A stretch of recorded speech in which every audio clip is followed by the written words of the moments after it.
Hello everyone, welcome to my YouTube channel that is insight UPSC. So आज की video में हम लोग डिस्कस करेंगे मॉडर्न हिस्ट्री का नेक्स्ट पार्ट। लास्ट वीडियो में हम लोगों ने डिस्कस किया था आपका 1885 से लेके 1909 तक। अब इस पार्ट में हम लोग डिस्कस करेंगे 1911 से लेके 1920 तक कुछ इवेंट्स जो कुछ इम्पोर्टेंट ईयर्स में आपके हुए हैं, क्योंकि ऐसा नहीं है कि अगर 1909 का मैंने एक इंडियन काउंसिल एक्ट बताया तो वहाँ पे सिर्फ वही इवेंट हुआ होगा, ऐसा नहीं, कुछ और भी इवेंट्स होंगे। बट मैं यहाँ पे अपने अकॉर्डिंग बता रही हूँ कि क्योंकि एज अ क्विक रिविजन मैं आपको बता रही हूँ जो मेनली यहाँ पर से क्वेश्चंस फ्रेम होते हैं। तो आज हम लोग डिस्कस करेंगे 1911 से लेके 1920 तक का ड्यूरेशन में कौन से इंपॉर्टेंट इवेंट्स हुए हैं। ये मॉडर्न हिस्ट्री का पार्ट है and this is important for your upcoming exams like UKPSC, UKSSSC etcetera. और भी चीज़ों के लिए यूज़ हो सकता है क्योंकि ये तो मॉडर्न हिस्ट्री है ना, तो किसी भी एग्जाम के लिए आपका इंपॉर्टेंट है।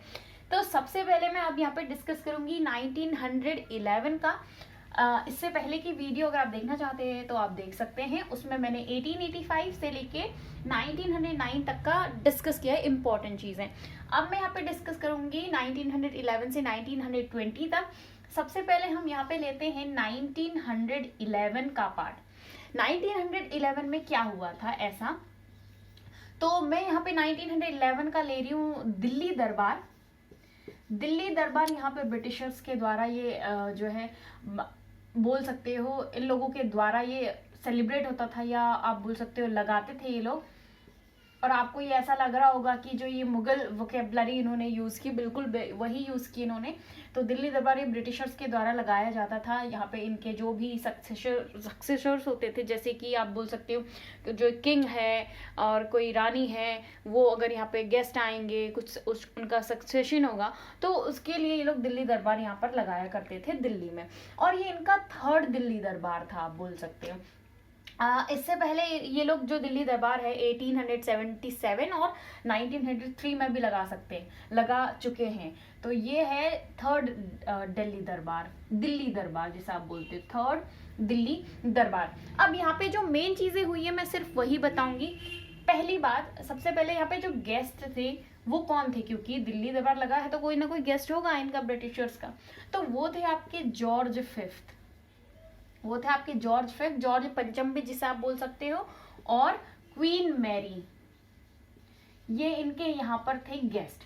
अब इन लोगों ने यहाँ पे क्या किया, मैंने आपको लास्ट वीडियो में बताया था कि 1905 में बंगाल विभाजन ब्रिटिशर्स के द्वारा हो गया था, क्योंकि इन लोगों को यूनिटी इसलिए पसंद नहीं थी कि ताकि हम इन लोगों को ना निकाल दें, है ना, क्योंकि ये यहाँ पे एज अ ट्रेडर आए थे। अब पॉलिटिकल वे में भी ये लोग जो है पावरफुल बनना चाहते थे। तो हुआ क्या, इन लोगों का एक रूल था कि भाई डिवाइड करो एंड देन रूल करो। तो इन लोगों ने बंगाल विभाजन जो है इसी थिंकिंग के थ्रू किया था। अब होता क्या, ये लोग यहाँ पे बोलते हैं कि अब कैंसिल बंगाल डिवाइडेशन, बंगाल विभाजन को क्या करो, कैंसिल करो, बंगाल विभाजन, ठीक है, कैंसिल हो गया। तो अब इन्होंने क्या बोला, कैंसिल तो हो गया, बट इन्होंने क्या बोला, अब इन्होंने बोला कि अब जो बंगाल है वो 2 पार्ट्स में डिवाइड तो होगा, लेकिन कैसे होगा, ये वाला पार्ट ये लोग बिहार बना देंगे एंड ये वाला पार्ट ये लोग ओडिशा बना देंगे। इन्होंने ये बात यहाँ पर कह दी, ठीक है। तीसरी और मेन बात जो यहाँ पर हुई है वो देखो, इससे पहले जो आपकी इंडिया की कैपिटल थी ब्रिटिश इंडिया की, वो थी कैलकाटा में, बट इन लोगों को दिल्ली से काफ़ी चीज़ें ठीक पड़ती थी। तो इसीलिए इन्होंने क्या बोला कि ठीक है, 1911 से इन्होंने जो ब्रिटिश इंडिया की कैपिटल है वो कैलकाटा से दिल्ली शिफ्ट कर दिया, यानी दिल्ली को बना दिया। तो Delhi is the capital, Delhi is the capital, जो इन्होंने कैपिटल बना दिया इसको, ठीक है। कब बनाया, 1911 में बना दिया। ओके, ब्रिटिश इंडिया का मैं नहीं लिख रही हूँ, आप समझ लीजिएगा। ब्रिटिश इंडिया की जो कैपिटल है दिल्ली बना दी, और इससे पहले इन्होंने जो है इनकी जो कैपिटल थी ब्रिटिश इंडिया की वो कैलकाटा में थी। ओके, तो ये था कुछ दिल्ली दरबार के बारे में इंपॉर्टेंट। अब हम डिस्कस करेंगे 1911 के बाद 1913 में ऐसा क्या हुआ। देखो, उस टाइम पे फ्रीडम फाइट चल रही थी, बहुत सारे स्ट्राइक्स हो रहे थे, आंदोलन हो रहे थे। तो इन लोगों के लिए पैसा कहाँ से आता इतनी सारी चीज़ों के लिए, क्योंकि हम तो कंट्रोल में थे ब्रिटिशर्स की, है ना, तो फंडिंग तो बहुत ज़रूरी थी। इसीलिए होता क्या है, 1913 में एक गदर पार्टी फॉर्म होती है, गदर पार्टी फॉर्म होती है। अब ये गदर पार्टी फॉर्म तो होती है, लेकिन ये कहाँ होती है, ये होती है सैन फ्रांसिस्को में। कहाँ पर होती है, सैन फ्रांसिस्को में। और सैन फ्रांसिस्को यानी ये इंडिया में तो है नहीं, ये है बाहर। यस, तो यानी जो इंडियन ओरिजिन के लोग बाहर पे थे, वो उनका भी बहुत ज़्यादा यहाँ पर आप बोल सकते हो कंट्रीब्यूशन रहा है हमारी हमको फ्रीडम दिलाने में, क्योंकि उन लोगों ने भी कुछ ना कुछ अपना कंट्रीब्यूशन किया है। तो गदर पार्टी इन लोगों ने फॉर्म की है सैन फ्रांसिस्को में, जो इंडियन ओरिजिन के लोग थे या जो इंडिया को सपोर्ट करते थे, फ्रीडम फाइटर्स हैं उनको सपोर्ट करते थे। तो इन लोगों ने पार्टी बनाई और बोला कि भाई आप अपना काम करते रहो, अगर फंडिंग की ज़रूरत है वो हम यहाँ पे करेंगे, जैसे भी करेंगे, हम लोग चंदा लेंगे या कुछ भी लेंगे, लेकिन अब हम आपको फंडिंग करते रहेंगे। तो इनका मेन काम था, पहले मैं इसके फाउंडर बता देती हूँ। इसके जो फाउंडर थे वो थे लाला हरदयाल जी, लाला हरदयाल। तो इनका जो मेन काम था वो था क्रांतिकारियों को फंडिंग करना, क्रांतिकारियों को फंडिंग करना। ओके, तो इसीलिए गदर पार्टी फॉर्म हुई थी। ये इंडिया में नहीं हुई थी, ये फॉरेन में हुई थी, विदेश में। ओके, तो ये था 1913 का इम्पोर्टेंट। और भी चीज़ें होंगी बट मैंने यहाँ पे अभी ये डिस्कस किया क्योंकि इससे रिलेटेड क्वेश्चंस आपको देखने को मिलेंगे। अभी मैं आपको इसके बाद क्वेश्चंस भी आपको वो विदाउट फेस होगा, बट मैं आपको बता दूंगी कि कौन कौन से क्वेश्चंस कैसे कैसे फ्रेम हो चुके हैं। Next 1915, very important. आप बहुत ज़्यादा फैमिलियर होंगे इसके साथ, क्योंकि इसमें जो मेन बात हुई थी वो महात्मा गांधी जी इसी ईयर में अफ्रीका से भारत आए थे। तो वो महात्मा गांधी जी का भारत आना, गांधी जी का भारत आना। ओके, अच्छा, वो कब आए थे वैसे? 1915 में तो आए थे, बट किस दिन आए थे? वो आए थे 9 जनवरी 1915 को वो भारत आए थे। और इसीलिए आपको याद होगा कि 9 जन को ही हम लोग प्रवासी भारतीय दिवस सेलिब्रेट करते हैं, प्रवासी भारतीय दिवस। लेकिन ये दिवस इसलिए भी नहीं सेलिब्रेट करते कि भाई महात्मा गांधी जी उस दिन भारत आए थे, ऐसा भी नहीं है। जो ओवरसीज में हमारे NRIs हैं उनका भी कंट्रीब्यूशन रहा है, मैंने अभी आपको थोड़ी देर पहले डिस्कस किया। तो उनके कंट्रीब्यूशन को फेवर करने के लिए, ठीक है, याद रखने के लिए हम लोग इसलिए भी प्रवासी भारतीय दिवस सेलिब्रेट करते हैं। और ये जो 2021 का प्रवासी भारतीय दिवस है, ऑब्वियस थिंग है कि इंडिया में ही सेलिब्रेट होगा, तो ये दिल्ली में हुआ था। और इस बार की जो थीम थी ना प्रवासी भारतीय दिवस की, वो थी आपकी कॉन्ट्रीब्यूटिंग टू आत्मनिर्भर भारत। इस 2021 की थीम क्या थी? वो थी कॉन्ट्रीब्यूटिंग टू आत्मनिर्भर भारत, आत्मनिर्भर भारत, ये इसकी थीम थी। तो ये तो मैंने पहली मेन बात बताई थी, और उससे रिलेटेड कुछ यहाँ पे करंट अफेयर आपको मैंने बता दिया है। दूसरी जो मेन बात अगर मैं बताऊँ 1915 की, मतलब इन्हीं से रिलेटेड है, गांधी जी से, मैं यहीं पर बता देती हूँ। अच्छा, इनका अफ्रीका में एक आश्रम हुआ करता था, इनका अफ्रीका में एक आश्रम हुआ करता था, और उस आश्रम जहाँ पर ये रहा करते थे, उस आश्रम का नाम क्या था? उस आश्रम का नाम आपसे पूछा जाता है बहुत बार कि उनके वहाँ पे फ्रेंड कौन थे, और वहाँ पे उनका आश्रम जो था, उस आश्रम का नाम यहाँ पर क्या था? तो उनके फ्रेंड जो थे, उनके फ्रेंड थे पोलक। उनके फ्रेंड का नाम, अफ्रीका में जो उनका बहुत ज़्यादा साथ देते थे, उनका नाम था पोलक। मैं फ्रेंड का नाम भी यहाँ पे लिख देती हूँ, दोस्त, ये अफ्रीका की बात चल रही है अभी, पोलक। ओके, और अफ्रीका में वो एक आश्रम में रहा करते थे, वहाँ पे उस आश्रम का नाम था टॉल्स्टॉय। उस आश्रम का नाम क्या था? टॉल्स्टॉय। तो ये था 1915 से रिलेटेड। उसके बाद अब हम बात करेंगे 1916। इसमें भी बहुत सारे इंपॉर्टेंट इवेंट्स हुए हैं 1916 में। जैसे कि 1916 में पहले लिख देती हूँ, तो 1916 की जो इम्पोर्टेंट चीज़ें हैं, जैसे कि सबसे पहले आपको पता है ना 1905 में जो है बंगाल डिवाइडेशन हो गया था। उसके बाद बहुत सारी चीज़ें हुई। 1909 में कम्युनल इलेक्शन ब्रिटिशर्स ने स्टार्ट कर दिया कि हर एक कम्युनिटी का अलग होगा, मुस्लिम्स का अलग, हिंदूज का अलग। इसके बाद सब लोग अपने लिए अलग अलग कम्युनल इलेक्शन की जो है डिमांड करने लगे। तो हुआ क्या, बहुत ज़्यादा डिवाइड हो गई चीज़ें। और 1907 में कांग्रेस स्प्लिट भी हो गया, सूरत स्प्लिट 1907 में, आपको पता है ना। तो उसके बाद से चीज़ें बहुत ज़्यादा बिगड़ गई, यूनिटी नहीं रही, तो काम भी नहीं बन रहे थे किसी के, ना मुस्लिम लीग के, क्योंकि मुस्लिम लीग का गठन कब हुआ था, 1906 में हुआ था ना। तो इन लोगों ने क्यों किया था मुस्लिम लीग का गठन 1906 में, क्यों किया था, क्योंकि मुस्लिम लोगों का हित हो जाए, उनका अच्छा, उनकी बात सुनी जाए। लेकिन ऐसा हो नहीं रहा था, क्योंकि ब्रिटिशर्स नॉर्मली कांग्रेस की अगर सुनते भी थे तो कांग्रेस की सुनते थे।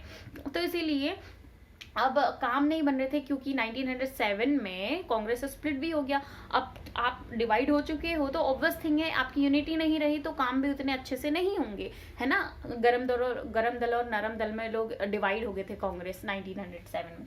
तो यहाँ पे एक चीज होती है, आईएनसी का एक सेशन होता है। आईएनसी का सेशन होता है 1906 में लखनऊ में। कहाँ पर होता है, लखनऊ में होता है। तो यहाँ पर बहुत सारी जगह पे लिखा हुआ है कि गरम दल और नरम दल एक हो गए थे। ऐसा वैसे वो एक नहीं हुए थे, यहाँ पर आप बोल सकते हो कि बातचीत होना शुरू हो गई थी। जैसे कि जो बाल गंगाधर तिलक जी है, जो गरम दल के जो लीडर्स थे, लाल बालपाल, लाला लाजपत राय, बाल गंगाधर तिलक, विपिन चंद्र पाल, तो इसमें से जो बाल गंगाधर तिलक जी थे वो काफी ज्यादा एक्टिव हुआ करते थे, उस टाइम पे फेमस हो गए थे। तो उन लोगों ने बोला, कांग्रेस का उन्होंने देखा नरम दल का कि क्या हाल हो रहा है, तो उन लोगों ने बोला कि भाई थोड़ा सा यूनिटी लेके आओ, हम तो आपके साथ नहीं मिल पाएंगे लेकिन हम आपके साथ हैं हेल्प करने के लिए, और एक काम करो, मुस्लिम लीग और आप लोग जो है आपस में एक हो जाओ। तो हुआ क्या, लखनऊ में आईएनसी का सेशन चल रहा था, आईएनसी सेशन। तो उस टाइम पे यहाँ पे एक पैक्ट हो गया, लखनऊ पैक्ट। लखनऊ पैक्ट में क्या हुआ, मुस्लिम लीग प्लस जो कांग्रेस की नरम दल था, मॉडरेट जो है, वो यहाँ पर इन्होंने एक डील कर ली, भाई चलो साथ में रहते हैं, साथ में रह के और भी आपकी भी बात सुनी जाएगी, हमारे भी काम हो जाएंगे, है ना। तो इसीलिए लखनऊ पैक्ट जो है मुस्लिम लीग और कांग्रेस का जो नरम दल है, या कांग्रेस भी बोल सकते हैं, उन दोनों का यहाँ पे मिलना आप बोल सकते हो, ठीक है। तो ये चीज एक तो हुई। दूसरी चीज 1916 में हुई थी होम रूल मूवमेंट, ठीक है, होम रूल आंदोलन, सेल्फ गवर्नमेंट,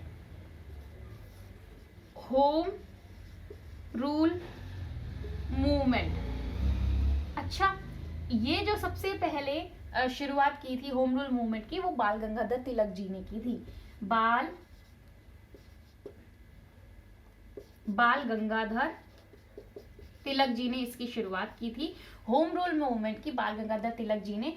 और इन्होंने ये स्टार्टिंग कहाँ पर से की होम रूल मूवमेंट की, देखो ये लोग मीटिंग कर रहे थे कहीं पे बेलगांव में। तो बेलगांव में इन्होंने जब मीटिंग कर रहे थे तो वहीं पे इन्होंने बोला कि हम होम रूल मूवमेंट स्टार्ट करेंगे, वहां पे इन्होंने बोल दिया अपने ऑफिशियली, जो भी आप बोल सकते हो।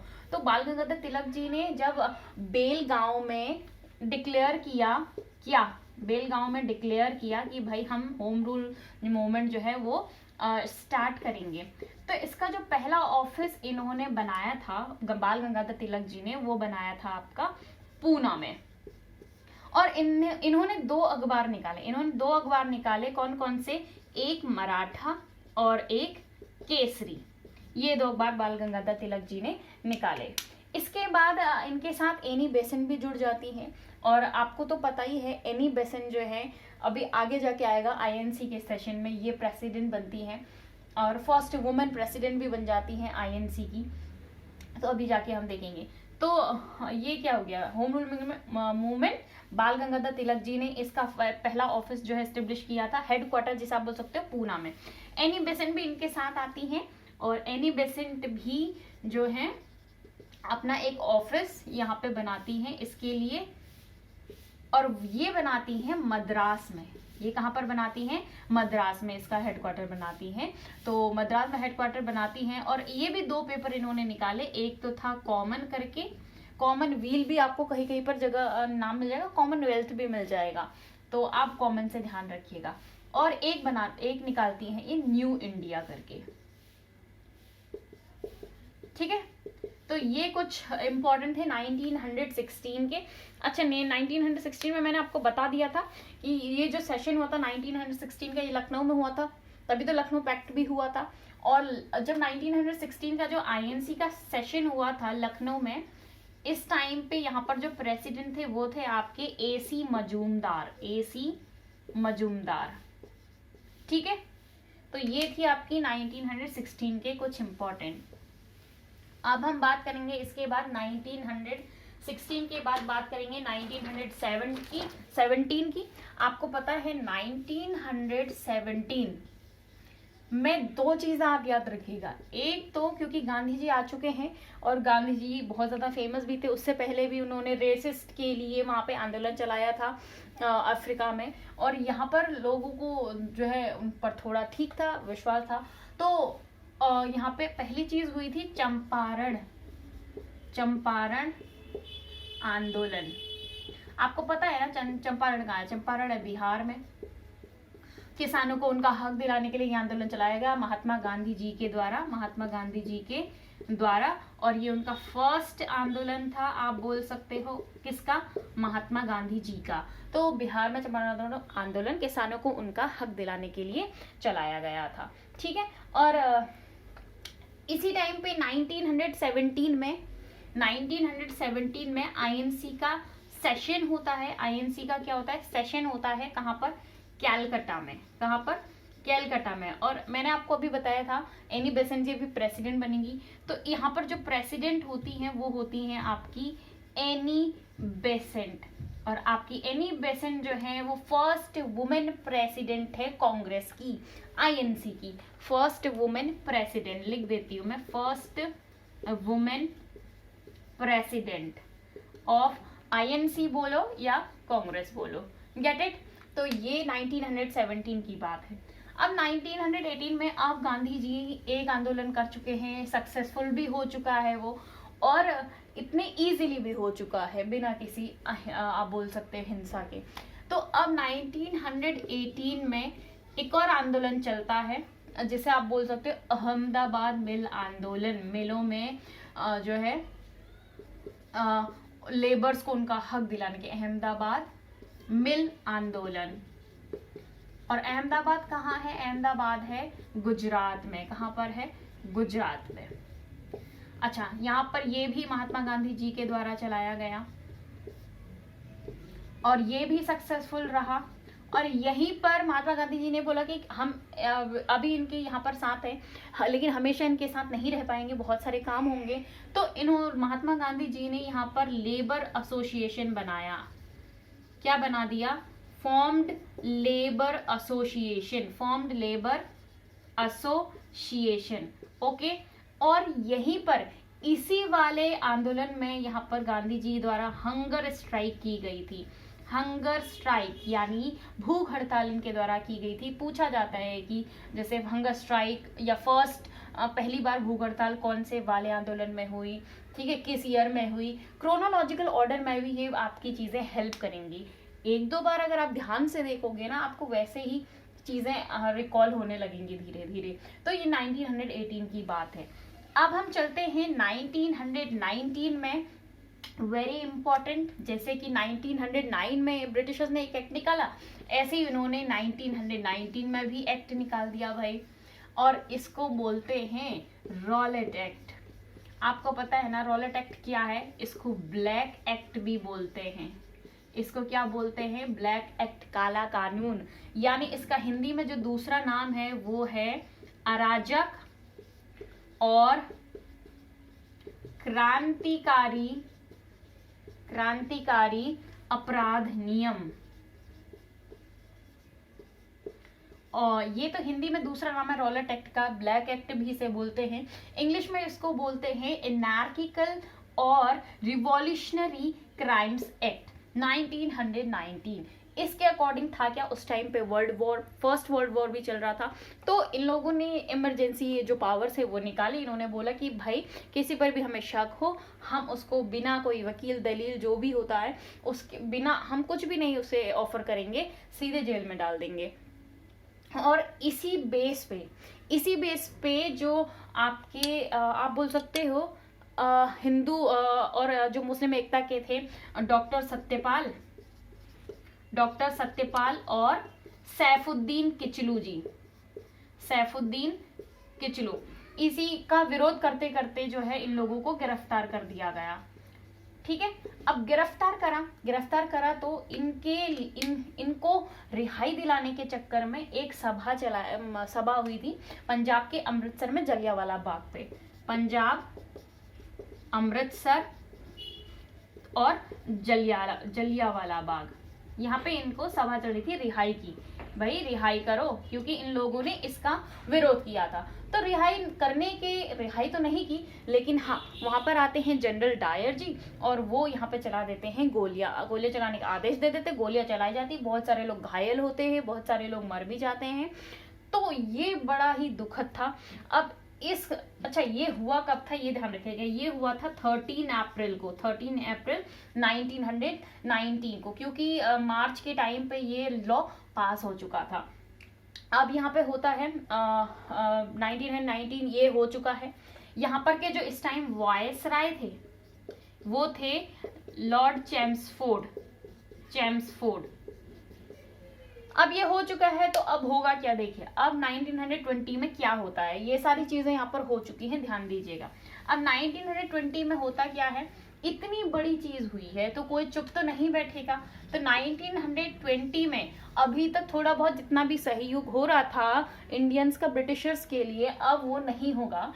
गांधी जी द्वारा बोल दिया गया भाई कि अब हम चलाएंगे असहयोग आंदोलन, नॉन कॉपरेशन मूवमेंट। ओके, और यहाँ पर शुरू हो जाता है, लगभग 22 तक ये चलता है।